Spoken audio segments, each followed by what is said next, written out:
नमस्ते बच्चों, कैसे हैं आप सब। आशा है घर में स्वस्थ और सुरक्षित हैं। चलिए बच्चों, आज हम 8वीं कक्षा के व्याकरण का अंतिम भाग में प्रवेश करने जा रहे हैं। ಮಕ್ಕಳೇ, ಈ ದಿನ ನಾವು 8ನೇ ತರಗತಿಯ व्याकरणದ 4ನೇ ಭಾಗವನ್ನು ಅಧ್ಯಯನ ಮಾಡೋರಿದ್ದೀವಿ। आज की कक्षा में हम इन 3 प्रमुख अंशों के बारे में जानकारी प्राप्त करने जा रहे हैं। तो सबसे पहला है ಲೋಕೋಕ್ತಿಯಾ यानी ಕಹಾವತೆ। ಈ ದಿನ ನಾವು ಈ 3 ಪ್ರಮುಖ ಅಂಶಗಳ ಬಗ್ಗೆ ಅಧ್ಯಯನ ಮಾಡ್ತೇವೆ। ಅದರಲ್ಲಿ ಮೊದಲನೆಯದು ಲೋಕೋಕ್ತಿಯಾ, ಕಹಾವತೆ, ಗಾದೆ ಮಾತುಗಳು ಅಥವಾ ಪ್ರಾವರ್ಬ್ಸ್, मुहावरे, नानुड़िगलु, इडियम्स।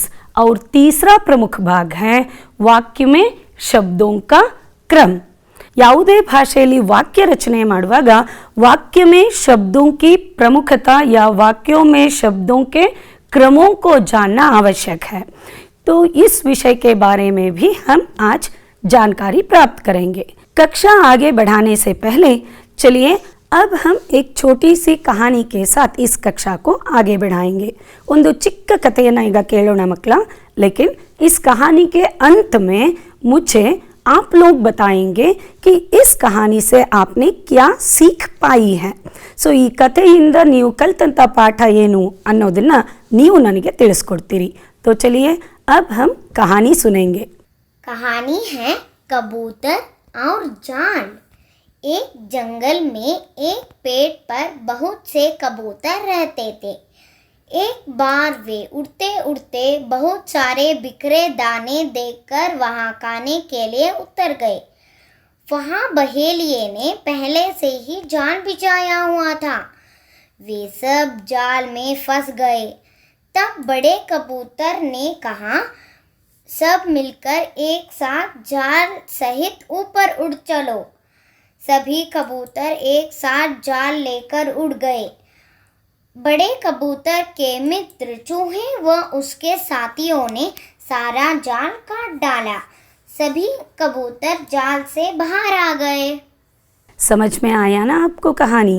तो अब बताइए, यहाँ पर 4 विकल्प दिए गए हैं। इन 4 विकल्पों में इस कहानी की सीख भी छिपी हुई है। आप मुझे बताएंगे कि इस कहानी से आपने क्या जाना। तो सबसे पहला विकल्प है, इಲ್ಲಿರೋ 4 ಆಯ್ಕೆಗಳಲ್ಲಿ ಒಂದು ಆಯ್ಕೆ ಕಥೆಯ ಸಾರಾಂಶವನ್ನು ನಮಗೆ ತಿಳಿಸುತ್ತೆ। ಈ ಆಯ್ಕೆಗಳನ್ನು ಈಗ ನೋಡಬಹುದಾ। तो यहाँ पर देखिए सबसे पहला वाला अध जल गगरी छलकत जाए। ಕನ್ನಡದಲ್ಲಿ ನೀವು ತುಂಬಿದ ಕೊಡ ತುಳುಕುವುದಿಲ್ಲ, half pot make more noise ಅನ್ನೋ ಗಾದೆಯನ್ನು ಕೇಳಿದಿರಿಯಲ್ಲ, ಆ ಅರ್ಥವನ್ನು ಕೊಡುತ್ತೆ।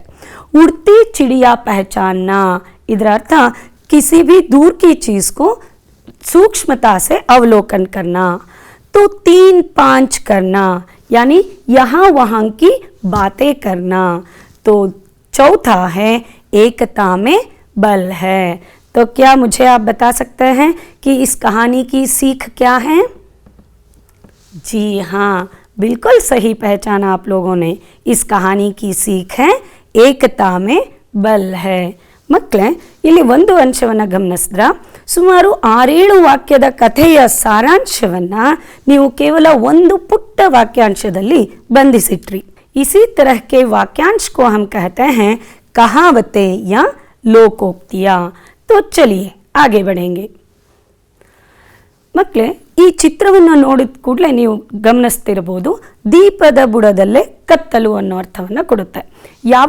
जो व्यक्ति जीवन में हमेशा दूसरों के लिए सहायता करता रहता है, लेकिन उसी के जीवन में अगर दुख है तो उस व्यक्ति के जीवन को देखकर हम कहते हैं, देखो बेचारा, उसका जीवन चिराग के तले अंधेरे जैसे हो रहा है।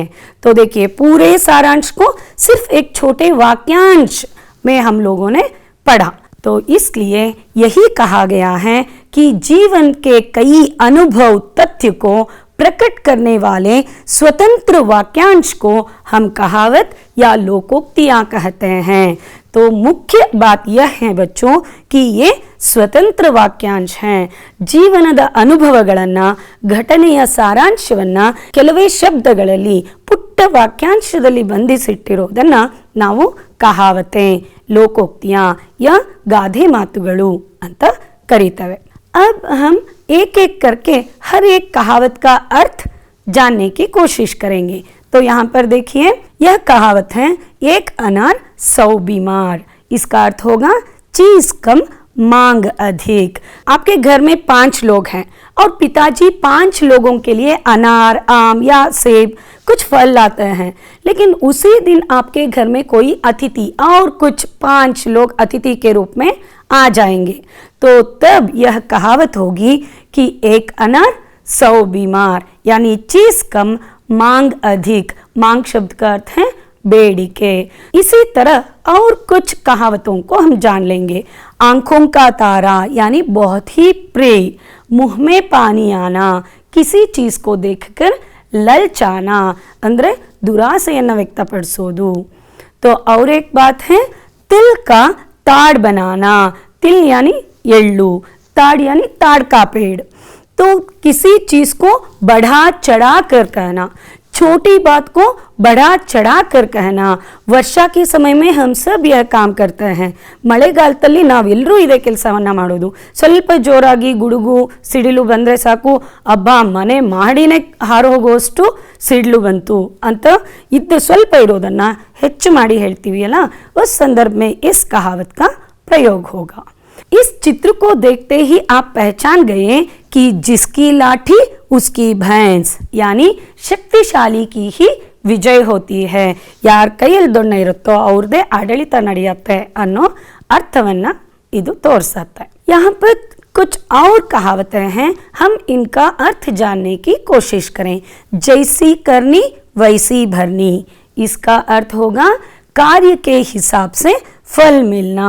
ಮಾಡಿದ್ದುಣ್ಣೋ ಮಹಾರಾಯ ಅಂತ ಕನ್ನಡದಲ್ಲಿ ಬಳಸ್ತೀರಿಯಲ್ಲ, ಅದೇ ಅರ್ಥ। एक और 11 एकता में शांति होती है। अध जल गगरी छलकता जाए, ज्ञान कम होने पर भी दिखावा करना।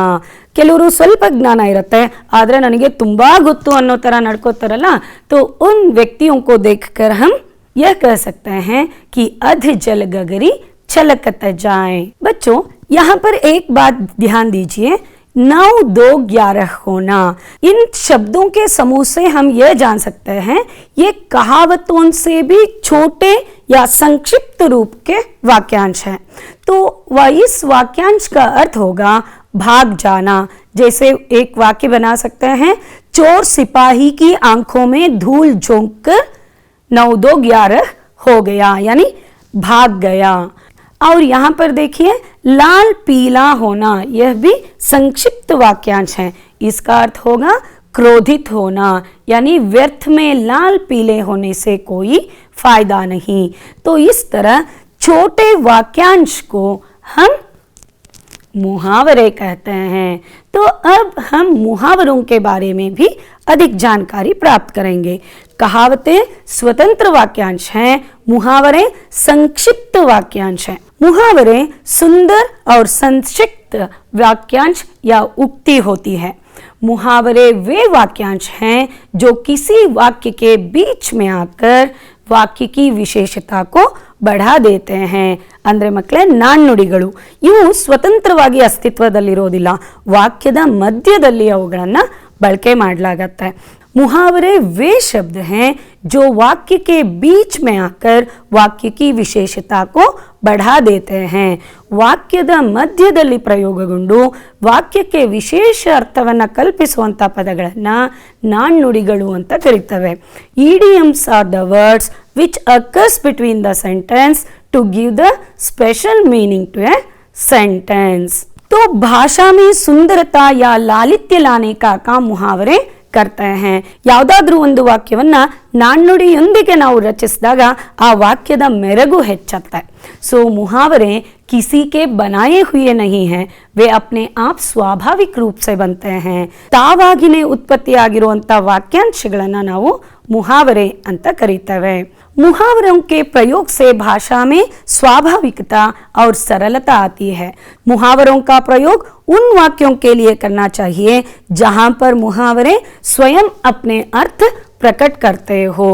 यानी ಮಕ್ಕಳೇ, ಒಂದು ನಾಣ್ಣುಡಿಯನ್ನು ಬಳಸ್ತೇವೆ, ಆ ವಾಕ್ಯ ಮುಗಿದ ನಂತರ ಆ ಅರ್ಥವನ್ನು ನಾವು ಎಕ್ಸ್ಪ್ಲೇನ್ ಮಾಡ್ತೀವಿ ಅಂದರೆ ಅದು ನಾಣ್ಣುಡಿಗಳ ಅಥವಾ ಮುಹಾವರೆಯ ಸರಿಯಾದ ಬಳಕೆ ಅಲ್ಲ।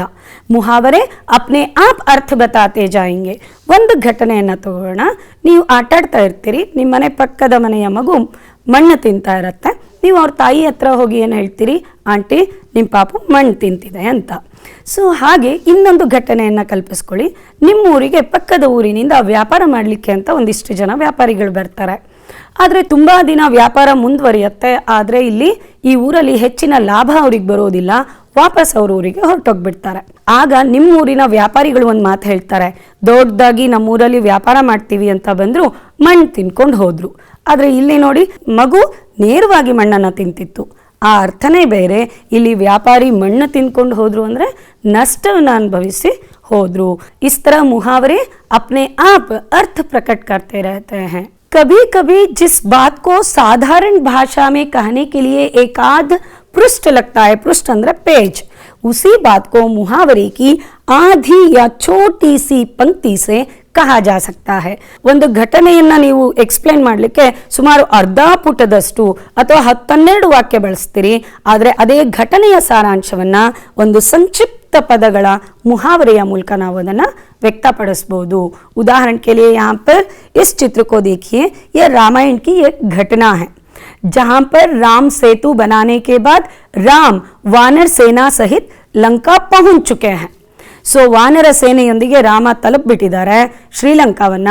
ಆದರೆ ರಾವಣನ ನಡವಳಿಕೆಯಿಂದ ಬೇಸತ್ತಂತ ರಾವಣನ ತಮ್ಮನೇ ಆದಂಥ ವಿಭೀಷಣ ರಾವಣನ ವಿರುದ್ಧವಾಗಿ ರಾವಣನ ರಹಸ್ಯಗಳನ್ನು ರಾಮನಿಗೆ ಹೇಳ್ಕೊಡ್ಲಿಕ್ಕೆ ಸಂಧಿ ಮಾಡ್ಕೊಳ್ಳಿಕ್ಕೆ ಇಲ್ಲಿ ಬಂದಿದ್ದಾರೆ. ಸೊ ಈ ಘಟನೆಯನ್ನು ನಾವು ಕೆಲವೇ ವಾಕ್ಯಾಂಶದಲ್ಲಿ ಹೇಳೋದಾದರೆ, ಘರ್ ಕಾ ಭೇದಿ ಲಂಕಾ ಢಾವೆ, ಢಾವೆ ಯಾನಿ ನಾಶ್ ಕರೆ. ಮನೆ ಮುರುಕ ಅನ್ನೋ ಪದವನ್ನು ಬಳಸ್ತಿರಿಯಲ್ಲ. ಯಾವುದೋ ಒಂದು ಸಂಘ ಸಂಸ್ಥೆಯಲ್ಲಿ ತುಂಬ ನಂಬಿಕಸ್ಥ ಒಬ್ಬ ನೌಕರ ತನ್ನ ಸಂಸ್ಥೆಯ ರಹಸ್ಯಗಳನ್ನು ಬೇರೊಂದು ಸಂಸ್ಥೆಯ ಜೊತೆ ಹಂಚ್ಕೋತಾ ಇದ್ದಾರೆ ಅಂದರೆ ಅವರನ್ನ ನೋಡಿ ಈ ವಾಕ್ಯಾಂಶವನ್ನು ನಾವು ಬಳಸ್ಬೋದು. ಘರ್ ಕಾ ಭೇದಿ ಲಂಕಾ ಢಾವೆ. इस उदाहरण को देखिए.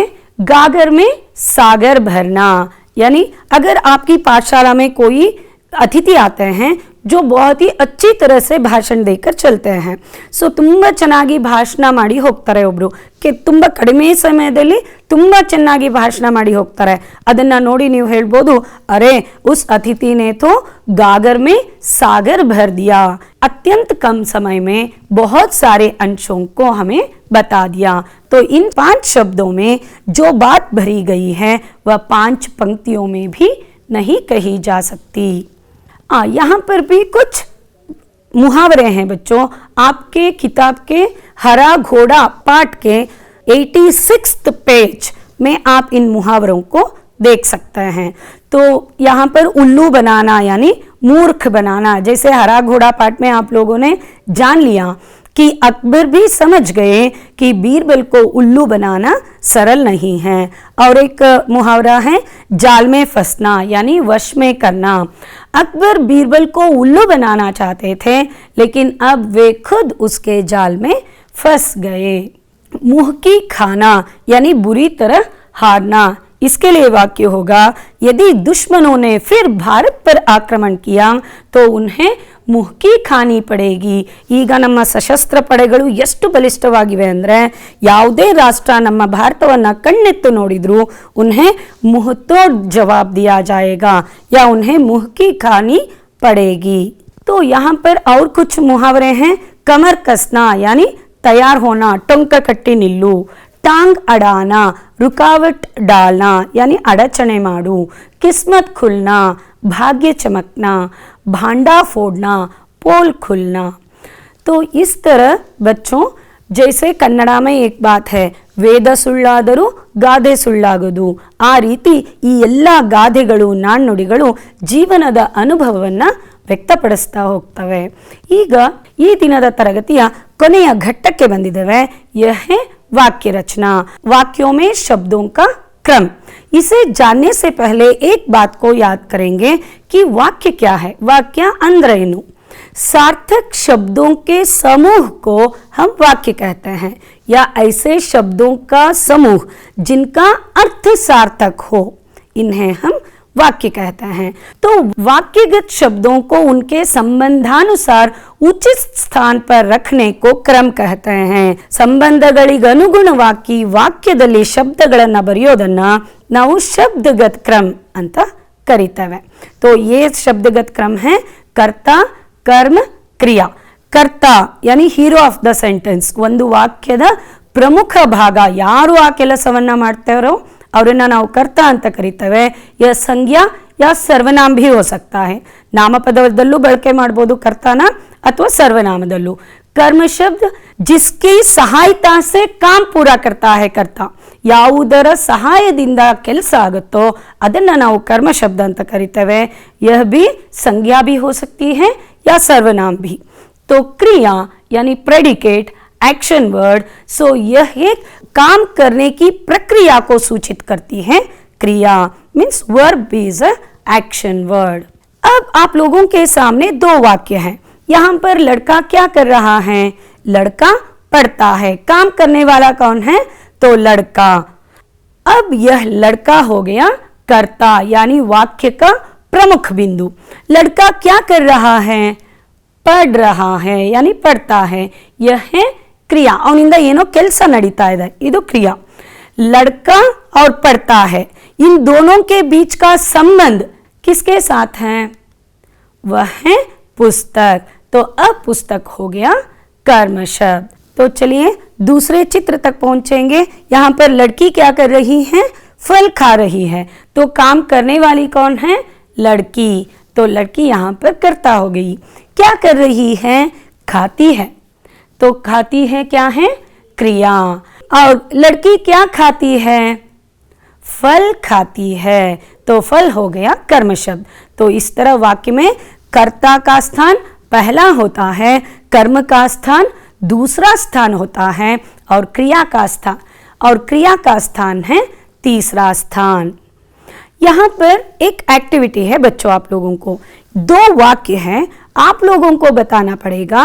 तो इन वाक्यों में शब्दों का क्रम क्या है और शब्दों का स्थान भी क्या है.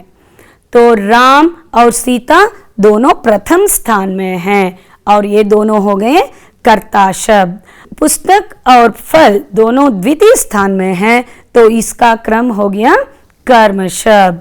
और तीसरा है पढ़ता है और खाती है, दोनों तीसरे स्थान में हैं यानी तृतीय स्थान में, तो ये हो गए क्रिया. कर्ता क्या है? संज्ञा या सर्वनाम के जिस रूप से क्रिया करने वाले का पता चलता है उसे कर्ता कहते हैं. ನಾವು ಹೇಳಿದ್ವಲ್ಲ, ಮುಖ್ಯವಾದ ಭಾಗನೇ ಕರ್ತ ಆಗಿರುತ್ತೆ, ಅದಕ್ಕೆ ಹೀರೋ ಆಫ್ ದ ಸೆಂಟೆನ್ಸ್ ಅಂತ ಅದನ್ನ ಹೇಳಿದ್ದು. ನೋಡಿ ಈ ಮೂರು ವಾಕ್ಯಗಳಲ್ಲಿ काम करने वाले कौन कौन हैं?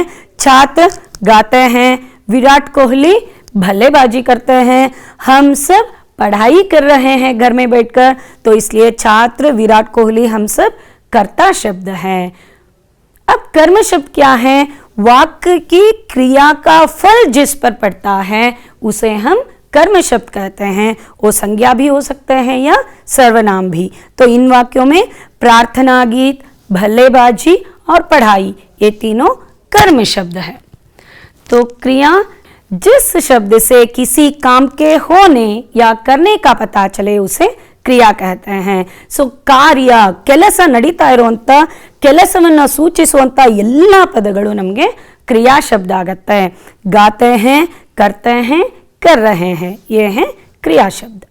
बच्चों यहाँ पर एक बात को हम ध्यान से जानने की कोशिश करेंगे. यहाँ पर देखिए वाक्यों में सबसे पहला कर्ता शब्द आएगा, बाद में कर्म शब्द आएगा और तीसरा स्थान है क्रिया.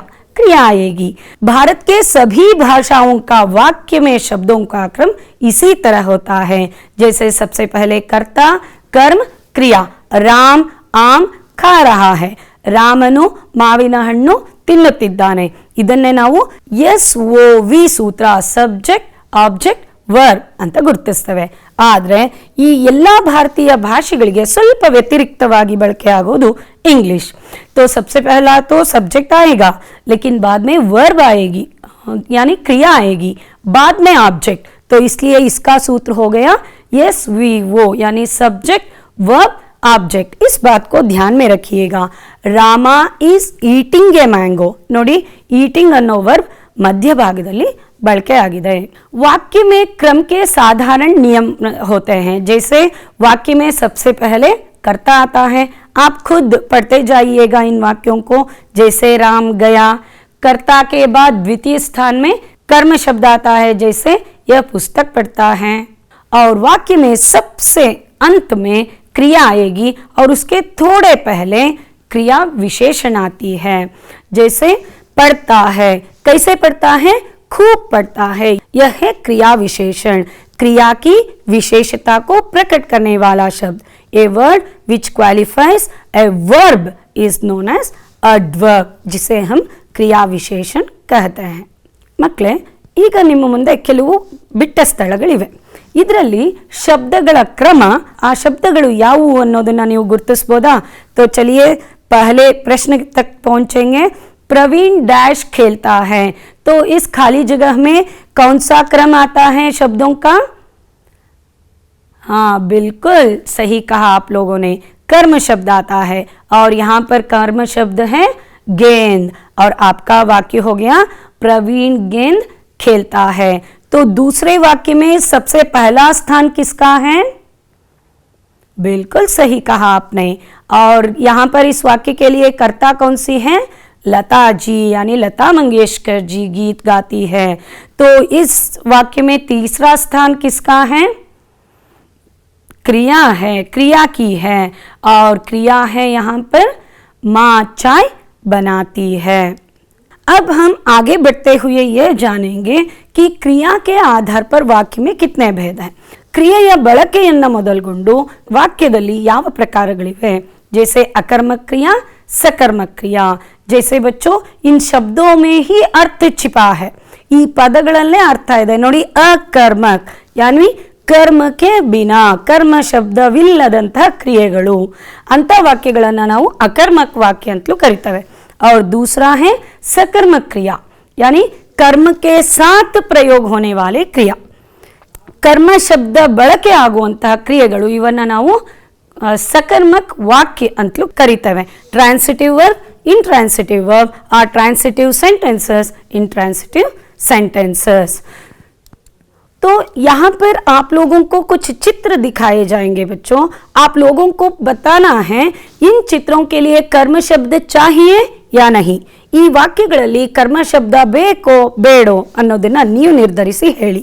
यहाँ पर देखिए, तितली उड़ रही है, कर्म शब्द की जरूरत है क्या? चिट्टे हारुत्तिदे, कर्म शब्द बेका ಇದಕ್ಕೆ? नहीं चाहिए। तो यहाँ पर लड़का दौड़ रहा है, कर्म शब्द चाहिए क्या? बिल्कुल भी नहीं। और यहाँ पर देखिए, यह लड़का कूद रहा है, इसके लिए भी कर्म शब्द चाहिए? नहीं ना। तो ये तीनों क्रियाएं अकर्मक क्रियाएं हैं, इन्हें कर्म शब्द की जरूरत बिल्कुल नहीं है। तो यहाँ पर देखिए, लड़की हाथ धो रही है, क्या धो रही है? हाथ। हाथ कर्म शब्द है, यहाँ पर कर्म शब्द की जरूरत है। तो यहाँ पर देखिए, खरगोश गाजर खा रहे हैं, ಮೊಲಗಳು ಕ್ಯಾರೆಟ್ ತಿಂತಾ ಇವೆ। तो इन्हें क्या खा रहे हैं? गाजर खा रहे हैं। उत्तर मिल गया ना, यानी कर्म शब्द है, तो इसलिए यह भी सकर्मक क्रिया है। बच्चों, आप हमेशा याद रखिएगा, जिस वाक्य के साथ, जिस वाक्य के क्रिया के साथ आप क्या, किसको प्रश्न लगाने पर अगर आपको उत्तर मिलेगा तो वह वाक्य है सकर्मक वाक्य या सकर्मक क्रिया। और जिन वाक्यों के लिए अगर आप क्या, किसको प्रश्न पूछेंगे लेकिन उत्तर नहीं मिलेगा तो वे सब बन गए अकर्मक क्रिया यानी अकर्मक वाक्य। तो अकर्मक क्रिया की परिभाषा को हम जानेंगे। जिन क्रियाओं का फल सीधा कर्ता पर पड़ता है उन्हें अकर्मक क्रिया कहते हैं। नोड़ी, किशोर हंसता है, हंसता है का सीधा संबंध किशोर के साथ है। सोहन रोता है, रोता है का सीधा संबंध सोहन के साथ। कुत्ता भौंकता है, तो इसके लिए कर्म शब्द की जरूरत नहीं है। यहाँ पर सूचना पड़ी है आप लोग, ऊपर लिखे वाक्य बिना कर्म के हैं, यानी कर्म शब्द रहित है। कर्म शब्द की आवश्यकता भी नहीं है, क्योंकि कर्म शब्द ಬೇಕಾಗಿಲ್ಲ। किशोर क्या हंसता है, जरूरत नहीं ना, तो यह अकर्मक वाक्य है। तो यहाँ पर देखिए, जिन क्रियाओं का फल कर्म शब्द पर पड़ता है उन्हें सकर्मक क्रिया कहते हैं। जैसे सीता हार पिरो रही है, क्या पिरो रही है? उत्तर मिल गया, हार, सकर्मक। हरीश किताब पढ़ रहा है, क्या पढ़ रहा है? किताब, कर्म शब्द, सकर्मक।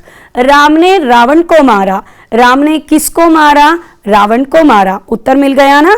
तो ये सब सकर्मक क्रियाएं हैं। बच्चों यहाँ पर एक छोटी सी एक्टिविटी है, आप लोगों को कुछ चित्र दिखाए जाएंगे, आप लोगों को बताना पड़ेगा इन चित्रों के लिए कौन सी क्रिया का प्रयोग होगा, अकर्मक क्रिया का या सकर्मक क्रिया का। देखिए वहां पर लड़का क्या कर रहा है? लड़का कपड़ा धोता है, क्या धोता है? कपड़ा। तो यह कौन सी क्रिया है? सकर्मक क्रिया। यहाँ पर लड़की हंस रही है, तो क्या इसके लिए कर्म शब्द की आवश्यकता है? हिमांशी हंसती है, तो यह अकर्मक वाक्य या अकर्मक क्रिया है। तो यहाँ पर ये क्या कर रहे हैं? सो रहे हैं, यह कौन सी क्रिया है? गोपाल सोता है। सो ಇಲ್ಲಿ ನೋಡಿ ಇದು अकर्मक। क्या, किसको? प्रश्नय अगत्यನೇ ಇಲ್ಲ। तो दूसरा चित्र देखिए, कुमार खाता है, क्या खाता है? नाश्ता खाता है, फल खाता है, कुछ भी। तो यहाँ पर यह हो गया सकर्मक क्रिया। यहाँ पर लड़की क्या कर रही है? दूध पी रही है, क्या पी रही है? दूध। तो दूध कर्म शब्द है, तो यह सकर्मक है। तो यहाँ पर इस चित्र को देखिए, कुत्ता क्या कर रहा है? भौंक रहा है, कौन सी क्रिया है? बिल्कुल सही पहचाना आप लोगों ने, यह है अकर्मक क्रिया। तो बच्चों आज के पाठ से संबंधित 2 गृह कार्य के मुख्य प्रश्न हैं। मैं चाहती हूँ कि आप इनका उत्तर लिखकर अपने अध्यापकों को दिखाइएगा। चलिए लिखिए इसे। बच्चों आशा है आज की कक्षा में हम लोग मुहावरे, कहावतें, लोकोक्तियाँ और वाक्य में शब्द के क्रम से संबंधित विस्तृत विषयों की चर्चा की है। आशा है आप लोगों को मेरा पाठ समझ में आया होगा। धन्यवाद।